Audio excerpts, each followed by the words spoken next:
Hi, I'm Bradley, aka SuperSmiley. I'm an S+ player, the highest rank in the first Splatoon game, and a lot of my friends are just playing Splatoon for the first time during the Global Testfire demo.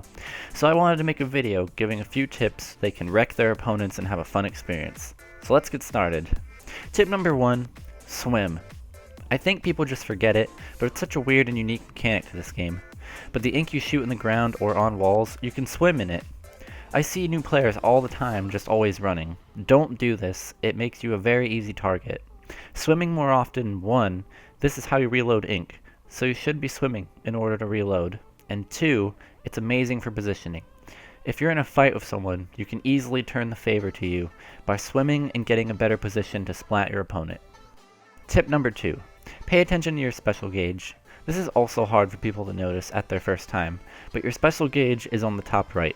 The special gauge works by when you cover turf with your ink, the gauge starts filling. Once it gets to the top, you get a special weapon to use. To use it, press the right control stick down.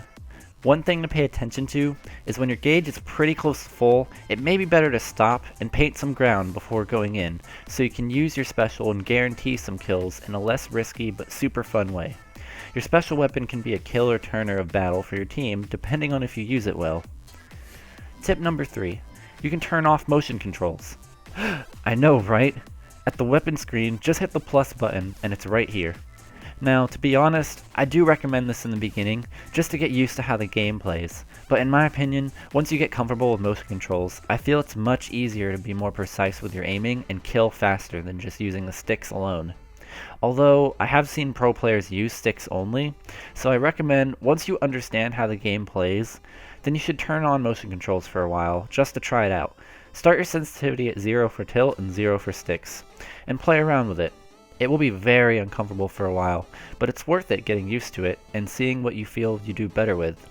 I do better with motion controls after I got used to it. Tip number 4, map control is important. Killing, or should I say splatting, is important in this game, yes. However, I'd say map control is just as easily as important. When I say map control, I mean inking turf. Yes, it charges your special, which is fantastic, but also, enemies can't swim or walk in your ink very well, and it can hurt them too if they don't have ink resistance gear. It also makes it much easier for repositioning in fights, which you need to be able to do. A great strategy also is once you kill the team, immediately take ground and spread your ink around. It gives the enemies more they have to fight through to get back. And also, if you see where they are coming from, keep spraying ink in their direction. They won't be able to move forward unless they spray down ink themselves, and with you constantly pushing them back with keeping turf, it can be a game winner. Tip number 5. Map control is really important for Turf War. The game mode we get to play in the Testfire is Turf War. You win by having more map control than the enemy team at the end. If your team has a bigger percentage of ink covering the map than your opponent, you win.